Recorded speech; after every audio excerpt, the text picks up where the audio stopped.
Um, it's very lucky for me to come and be the first and the last person to speak because I kind of get to say whatever I want both times. And I've heard so many interesting things today, and what I actually want to do is not talk about this at all, but respond to everything else that I've heard. So to make it a little more interesting, I thought I would try and do both. To make some comments about some of the things that I've heard today, and to share with you this site, which is a whole sorts of technical stuff associated with it that I maybe will skip. Share with you a little bit about how we've used the site, and then, if you're interested, to talk more about the kernels. I've heard interest about this kind of kernels idea, and I'd be happy to just tell you more about it or answer your questions about it. So to start, I'm having a hard time controlling myself again, and I wanted to respond a little bit to one of the comments from the first speaker this afternoon. And he said quite correctly that we haven't had a lot of conversation about scaling up. And the SEL project in the world has been practiced in lots of local ways, especially in the US. There's lots of SEL work happening in the US. It's happening in very local ways. It's happening in individual schools. Sometimes it might happen in a district within a state. In very rare instances, does it happen across many schools or across a number of districts, or even in a whole state. That doesn't ever happen. And there's lots of interest in this idea of how do we scale practices that we might think or know are effective. And my response to the question of scaling up is really two things. One is to make a site like this that facilitates communication about what SEL is, because central to the question of scaling is agreement about what it is we're focusing on and what it means in the world and what it looks like in behavior. So what do SEL skills, competencies, what do growth experiences, what do they look like? How would I see them and be sure that you are seeing them the same way? That is really critical to the process of scaling. The other thing that's really critical to the process of scaling is having something that is scalable. It sounds way too simple, but it's very complicated. And I am not sure that we should ever think that one set of practices or one set of ideas or one way of doing the work is scalable or should be.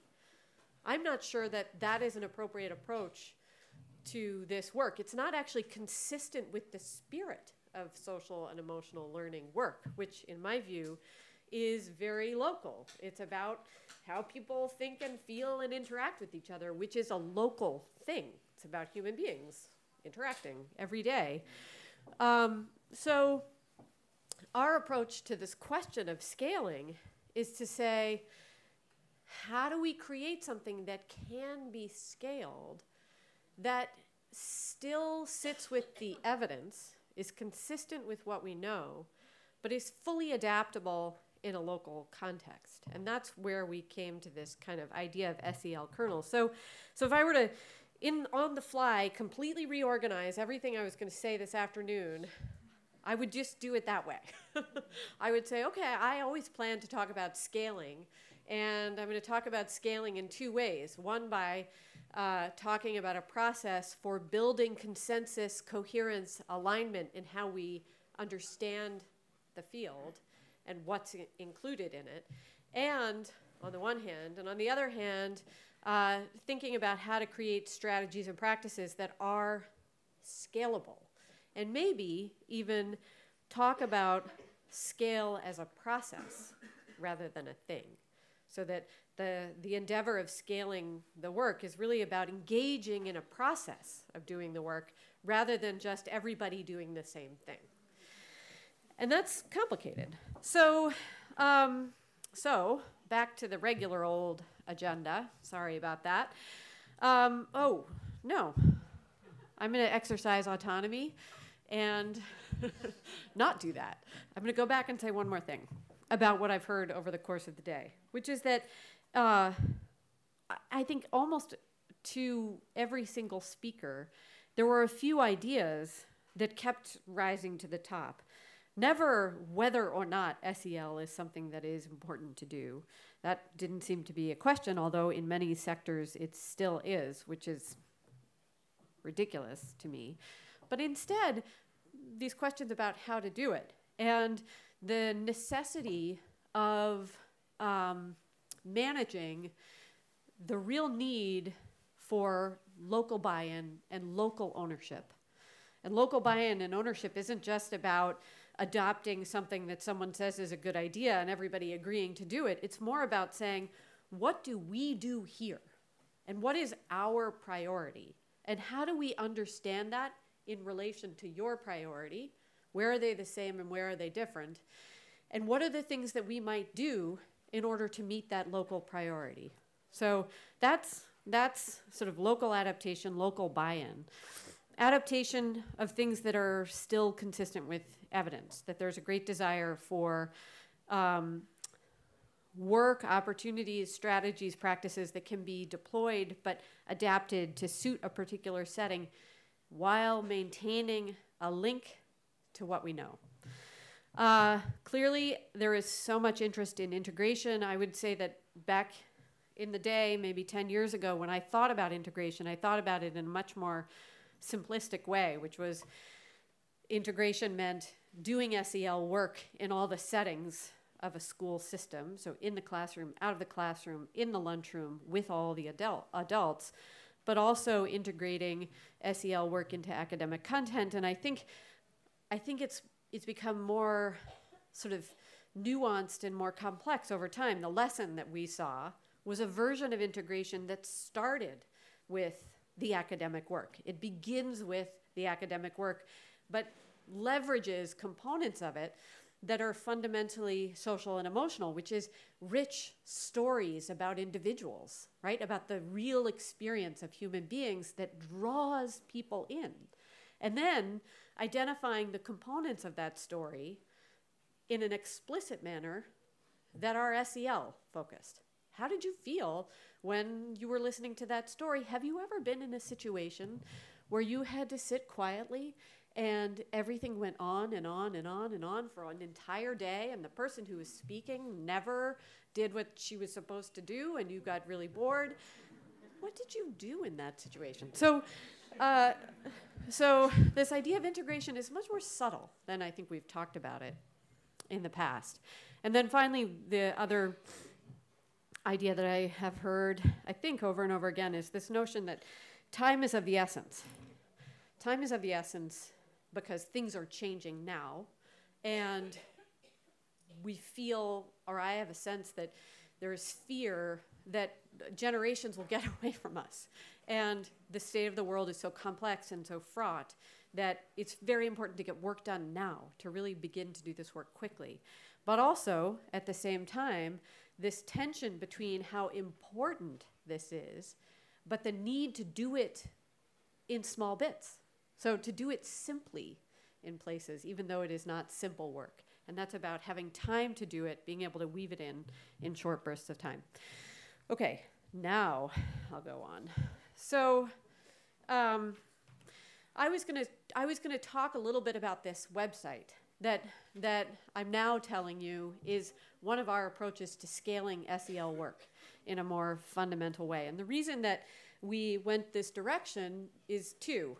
One reason is because I personally get very uncomfortable when things aren't clear. I get very uncomfortable when people talk about things in all different ways and nobody is communicating precisely.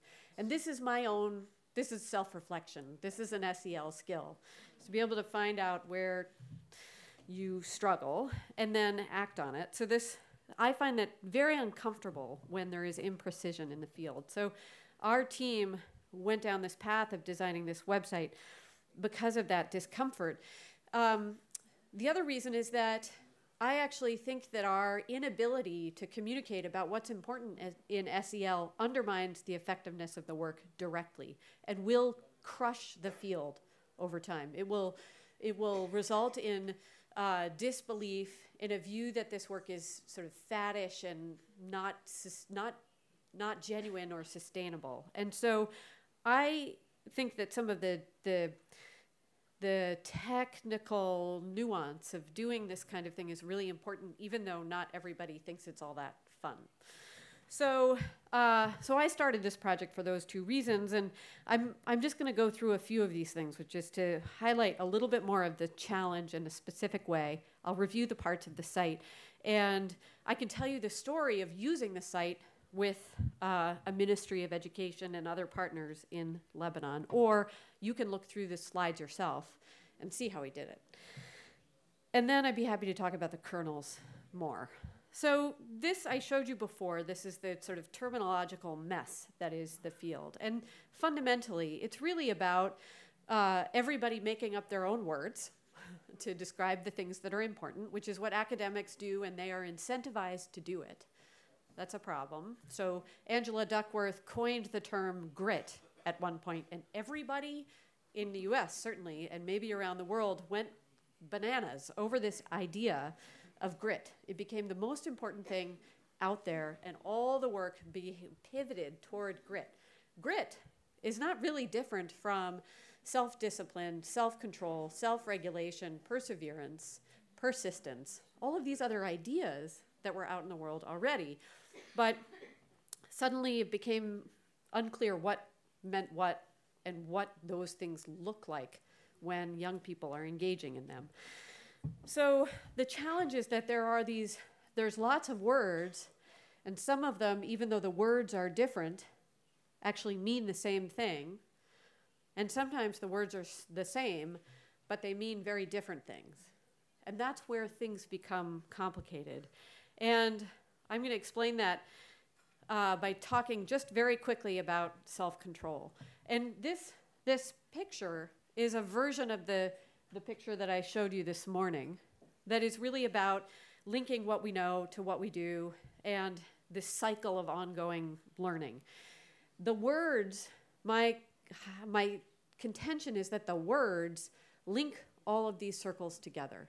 And if the words are imprecise, we will not make the connections between evidence and action, and we won't learn from action in a way that builds our knowledge base. And I'm going to give you an illustration of how this works, just using one paper as an example. So social emotional learning is of great interest to everybody. You all know that. There are key areas within it that have captured attention, and much of that is because of academic papers that have come out over time.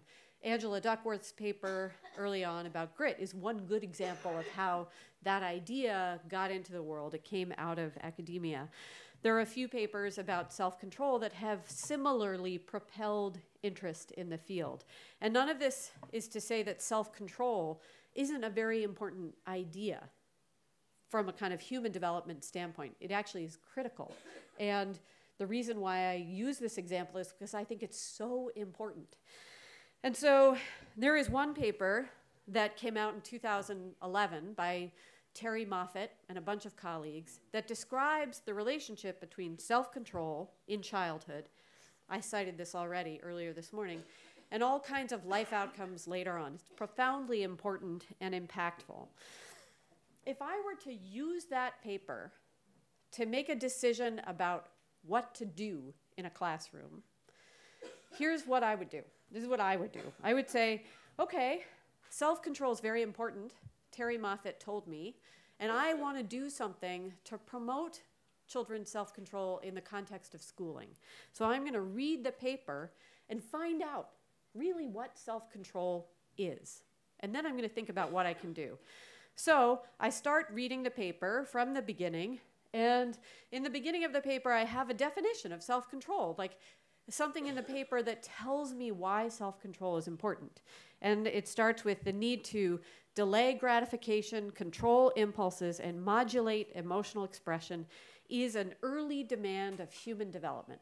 It's the earliest demand that society places on human beings.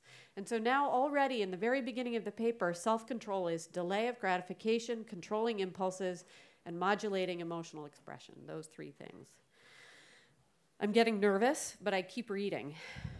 So then I read a little bit more, and the paper becomes more specific about what self-control is. Self-control is an umbrella construct that bridges concepts and measurements from different disciplines.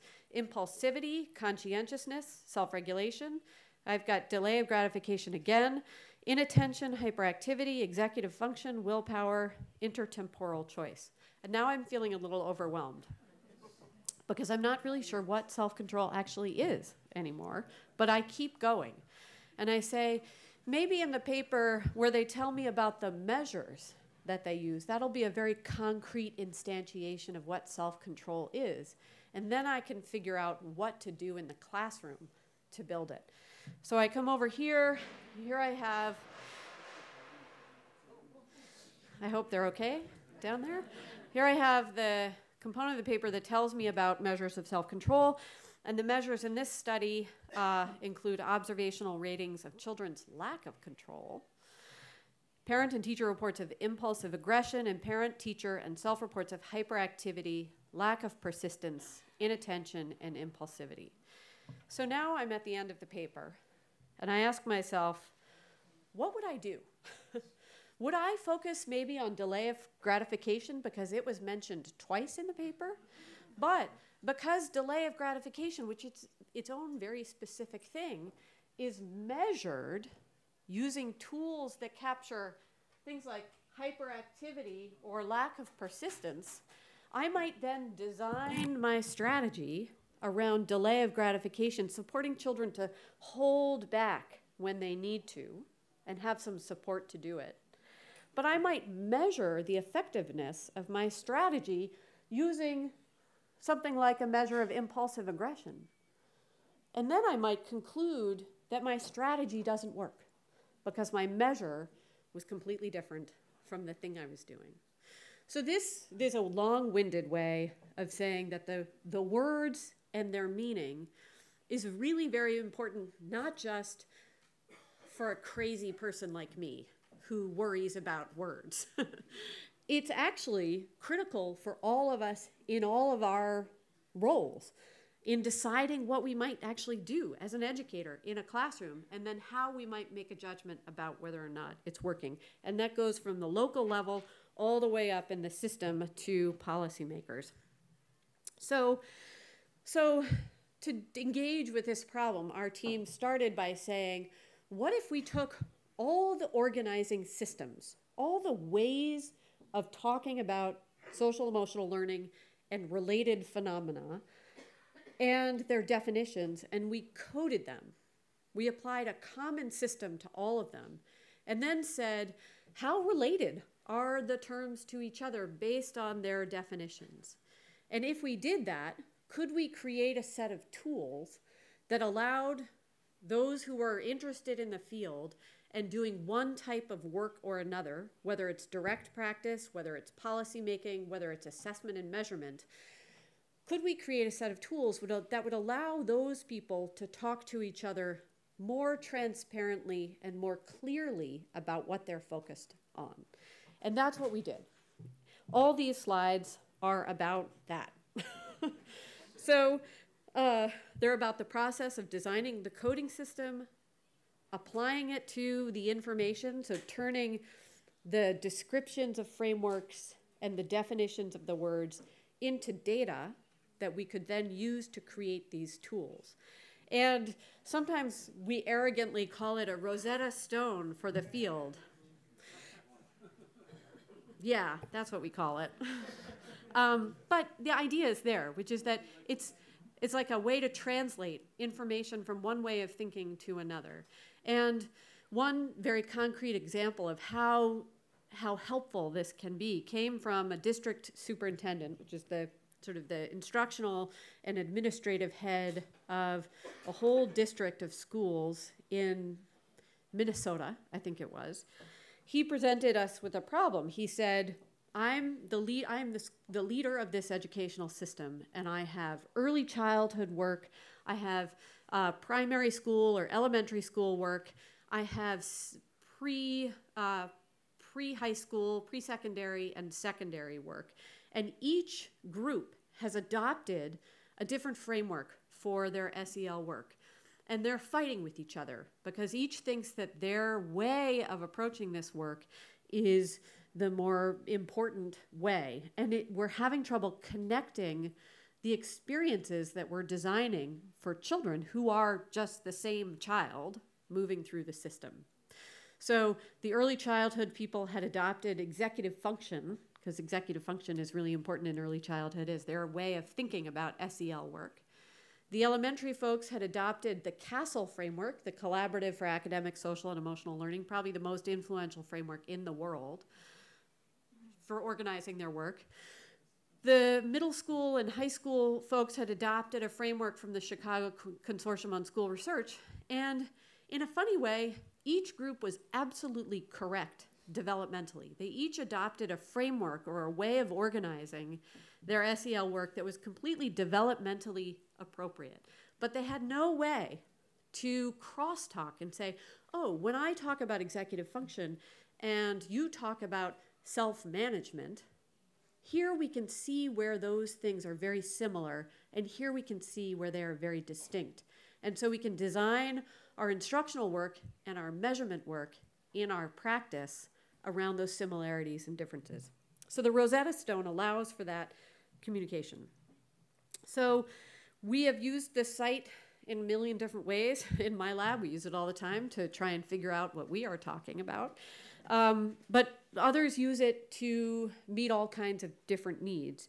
We created a complex coding system that I would be happy to share with you at another time. It has broad codes and very specific codes, and we applied it to all of the frameworks that we could find. We began with US-derived frameworks, and then we were funded by a bunch of philanthropies to go global and add what we call sort of international NGO and large-scale nonprofit frameworks for SEL. And then we were funded to do a smaller project focused on education in emergency, and we coded those frameworks as well.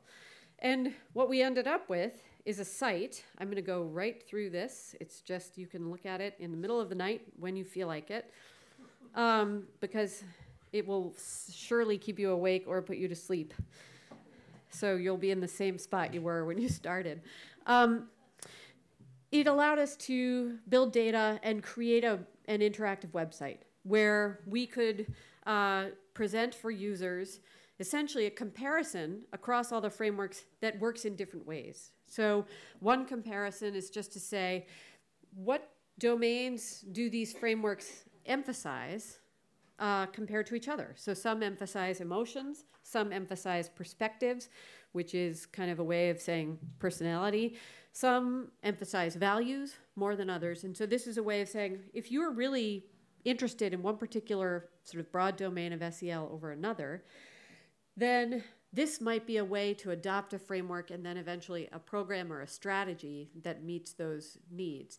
It's also a way of saying, if you have a group that is really focused on values education and a group that's really interested in traditional social emotional learning skills and competencies, this site could be used to say, where are we really overlapping and actually talking about the same things? And where do we see these really important differences that we don't want to forget? So it's a way of building bridges. So there's a tool called Compare Domains. We have a recent addition to the site that allows you to look inside a particular domain and break it down by the sub-skills within that domain. So you can say, I see 5 frameworks that are all focused on the cognitive domain, but actually within that, they emphasize very different things. So it's just a way of getting more and more precise about what's included. We have another tool that we call tree comparisons, and this is a way of saying, how do I know that self-management as defined by Castle and self-management as defined by the mesh framework, are those actually the same? You'd think they're the same, but they're not. They're not actually exactly the same. They're a little bit different from each other. They emphasize different things. So when you carry that into strategy and measurement, you might mismeasure or misdesign strategies. We also created what we call a thesaurus, which has every single term from every framework defined and then coded and linked as thesaurusi do to every other term in every other framework. So it's a way of saying, I'm interested in curiosity in the building blocks framework. What are all the other terms that were coded as very similar to curiosity in building blocks? That's the thesaurus. It also gives you detailed information about each term and how it's defined. Then here, this is the one that I advocate for with my group, and they all said to me over and over again, you're the only one who understands this. I know, it is, but I love the colors, and I think it's beautiful, and it's like a wheel, and it's like the sun. I love it. So there are a few things about it that are helpful.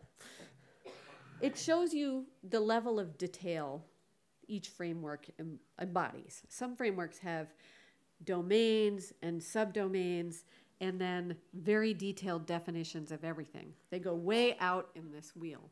And some are very generally described. And that's a difference that makes it complicated to crosstalk, because some are ill-defined and some are well-defined.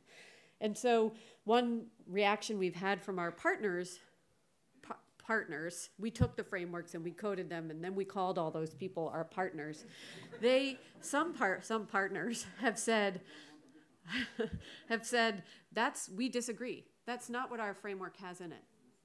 And we said, well, here, we'll show you exactly how we coded it. And the response was, well, maybe we didn't give all the information. And so we need to be more explicit in how we operationalize and define the things that we are saying are important. And that's an improvement in the field. That's a way to identify gaps and push the field forward. The other thing that I think is really helpful about this is that if you go on the site, you can click any one of those domains, and you'll see it in the thing. And you can click any one of the sub areas, and then you can hit this button that says show, and it will list all the specific behavioral benchmarks that characterize that particular subdomain in that bigger area. It's a tool for educators to say, okay, I want to know what attention control looks like. What are the behaviors that the literature tells me I should see in the children in my classroom if they are displaying attention control? This is a way to build very precise alignment or disagreement, depending on who you're talking to, about what it is that we're expecting children to be able to do and how we might see it. So the last part is not available on the site, but in the end, this will become interesting to somebody, I think. It's already interesting to me. This is a way to use the algorithm, the math that allows us to make all these connections among the frameworks, to identify places where skills and competencies defined in different frameworks are coded similarly, regardless of their name or the framework they came from. And my idea is that the more data we acquire and include in this system, the more likely we are to be able to comment using a cluster. It's actually like a social network graph. The more we are able to comment on things that are fundamentally important across all the viewpoints that populate our big field of social emotional learning and other areas that are related. And it might help us come to sort of some more foundational agreement about things that might be universal, like perhaps a core regulatory system that is just part of human development, that may vary in how the demands and affordances and expectations play out in places, but deep down that is a universal human developmental phenomena. So I'll just tell you very quickly about our experience in Lebanon. Yes? In our report, we do report on the site and try to make it a little bit more accessible in Hebrew. Oh, good. Okay. People can have a look at that with some guidance. Okay. So there you have it. It's more, yes. So our project in, pardon me? So our project in Lebanon was really about, it was someone else's project. It was a project started by Global Ties at NYU, and they were contracted by various groups associated with the Ministry of Education in Lebanon to build a measurement, a tool to capture the social emotional skills and functioning of children in Lebanon. And they quickly realized that the major players who were committed to this tool completely disagreed with each other about what skills and competencies were important and valuable. And in fact, in some cases where they overlapped in their viewpoint, they actually had very different meanings. They held very different ideas of what those common ideas meant. And so they contracted with us to partner with them to use the site with these different actors to go through a process of coding their own frameworks, the frameworks that they were using to define these areas, and then sit together and use the site to come to a version of consensus about the key skills, competencies, attitudes, habits, values, and beliefs that they would then decide to measure. And we went through this process by creating a set of worksheets that these actors who were part of these different entities sat together and did together with the site. And then after each component of the worksheet, there was a general debrief and discussion about what they had experienced. And over the course of going through the worksheet, they populated a list of priority competencies and then sorted them to create a set of priorities top to bottom and came to agreement.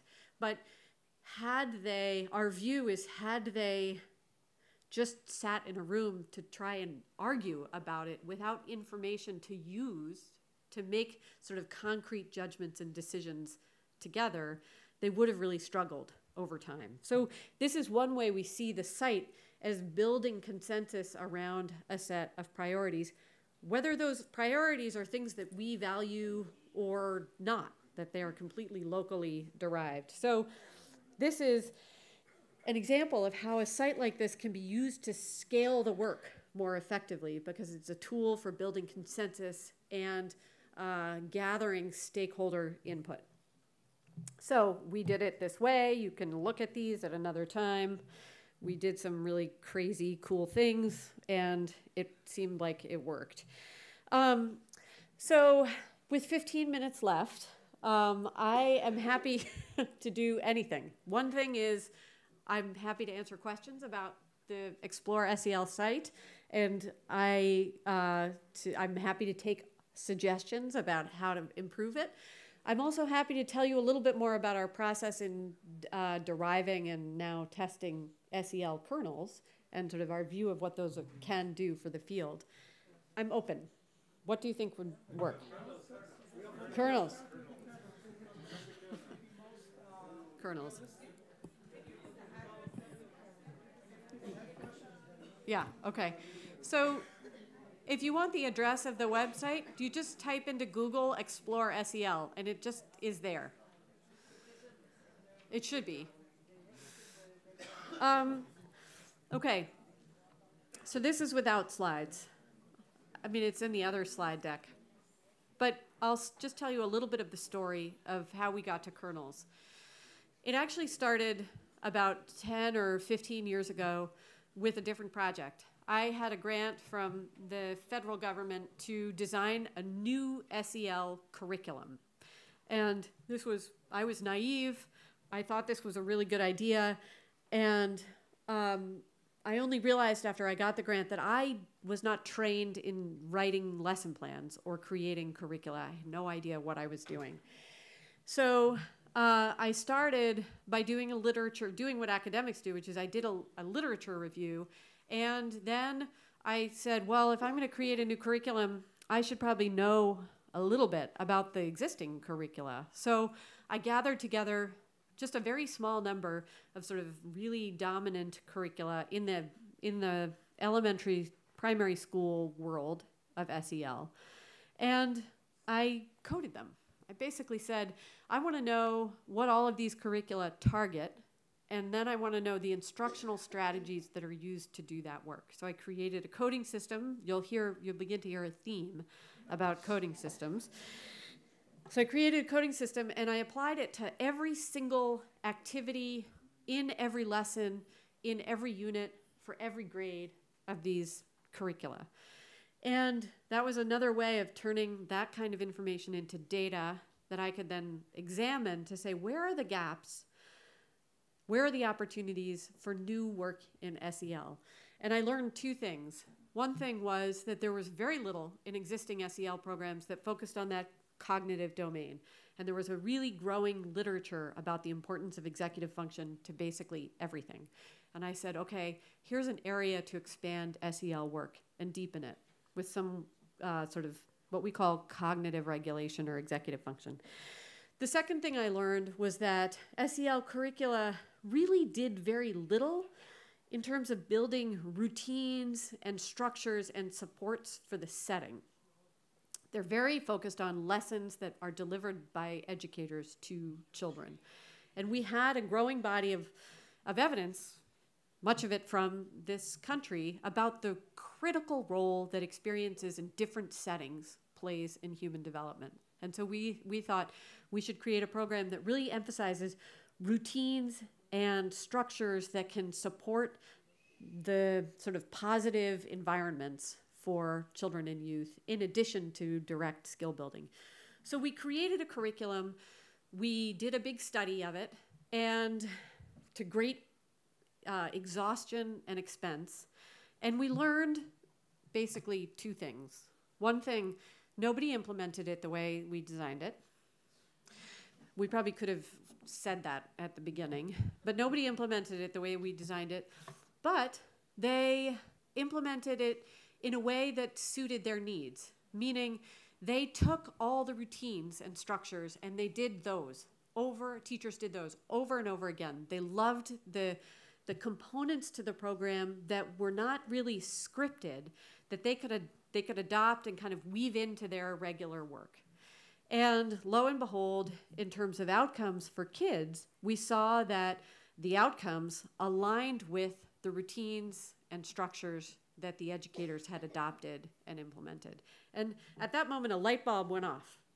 Why don't we just make SEL about routines and structures and strategies and practices that educators choose? They'll do them. It's clearly what they want. We won't face these challenges with implementation, and we'll have a body of work that is more scalable, integratable, and adaptable. So we went down that path and we said, why don't we code all the SEL programs that exist that have evidence behind them, and we will use those data to identify what we think of as sort of common element strategies. And we'll pull those out and we'll design them and pilot them, get feedback, and then redesign them and have them be something that exists in the world. So we coded 25 SEL programs, and we began a process of trying to identify the parts of them that were really common, that didn't demand kind of long build-up and a scope and sequence, but that could be deployed and done sort of on their own. And I'll just give you an example of how this worked. We did things like search in our data all the strategies from all the 25 programs that we coded as targeting emotion regulation. So we search the data, say where are all the strategies that we coded as targeting emotion regulation, and 400 different things show up. There are 400 different strategies we coded as targeting emotion regulation. And then we looked at those specifically and said, which are the ones that could really stand on their own, that don't need more build up in a kind of curriculum. And there were 200 left. And then we looked at the 200 and we said, are there themes that are common across all of these strategies? Are there really just a very small number of ways that SEL programs build emotion regulation skills? As it turns out, there are about 7 to 10. So we created a set of kernels that are targeted to each of these areas of SEL based on that process. And then we partnered with educators in a bunch of school districts in different parts of the countries, and we said, can you just try these? See how they go in your classroom, and then tell us in detail what happened. And we sat with them in small groups and said, so what did you do? How did it go? How did the children respond? What do you like about it and not like about it? Would you do this on your own if you had the choice? That process resulted in a lot of revision, a lot of cutting out certain things, and then a small set of about 35 to 40 strategies. We tried our strategies with a set of partners in the state of Connecticut over a few years, and we learned a couple of important things. One was, if we just hand educators 35 strategies and say, you choose, they get really excited and they're super bought in and they're very supportive, but they don't do any of them. It's too much. It's too overwhelming. So we tried a different tactic, which was to say, of the 35, which are the set that are the most doable and adaptable across grades that are essential to each domain of SEL? Is there a small set that we might pull out and call core strategies? So we identified those. There are 5 of them. One for the cognitive domain, one for the emotion domain, one for the social domain, one for sort of beliefs, attitudes, mindset, and one for civic values. And we call these areas powers. We sort of operationalize SEL as empowerment and these skills as powers. And then we tried that. We said, okay, to our partner teachers, do these 5 things. And as you get comfortable with them, see about all these other ones. And we learned that they did the 5 all the time. They really did them. And they went into the catalog and selected other things, and they did those. So for us, the light bulb was really about carrying ownership, giving ownership over to educators, but with support, with a little more support than we had thought originally would be effective. And lo and behold, children in those settings from early childhood through high school showed improvements from the start to the finish in key SEL skills. So now we're doing a trial of those core kernels and the additional set with partner schools in British Columbia, and that starts next week. So stay tuned. The way we designed the kernels, I said that this morning, is, I think, important to think about. We designed them to have a common structure and to be focused on different specific skills. And my belief is that it's the common structure that's important. It's not actually the fact that the kids are doing a feeling circle. It's that they're doing a feeling circle and they're learning about the idea that sharing your feelings helps others know what's happening with you. And they're practicing with safety and connection, sharing their feelings. And then they're having a conversation with an adult about what it was like to do that. And those 3 things create the conditions, provide the opportunity for real connection with adults and with other kids. And along the way, children are learning about how to say, I feel really angry when you bumped into me right then. Or I'm really excited because we're talking about animals today, or whatever. I don't even know. It almost doesn't matter.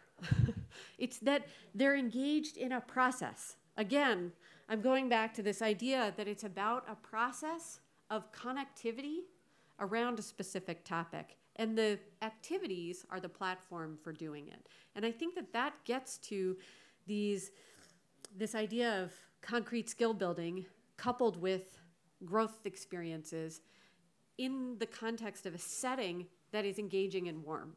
And it might be semi-artificial to get there by just doing a game on a card, but if you do it enough, you begin to create an environment where we can all share our feelings when we need to, in any moment.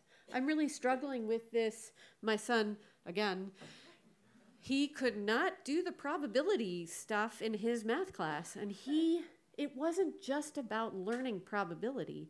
He needed to share that it was really hard, and he felt very insecure about it. And if he hadn't been able to share that part, it would have been much harder for him to engage in just the work of figuring out how to do the problem.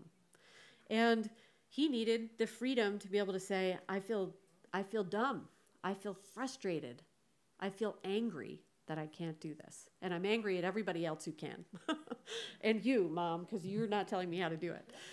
I, of course, didn't know. So that's the kind of thinking in the process behind the kernels idea.